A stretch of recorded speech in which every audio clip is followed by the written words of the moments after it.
ধীরে সুস্থে কাজ করো, সমস্যা নেই। অনেক হাত ইনশাআল্লাহ হয়। সেন্টটা লাগাও।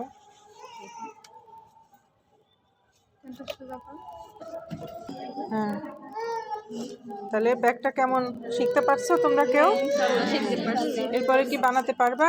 ইনশাআল্লাহ পারবো। দেখো কত সুন্দর একটা ব্যাগ হয়ে গেল। আর এই ব্যাগটা কম করে হলো 600 থেকে 700 টাকায় বিক্রি হবে, যেহেতু এটার জুট। জুট মানে কি? পাট।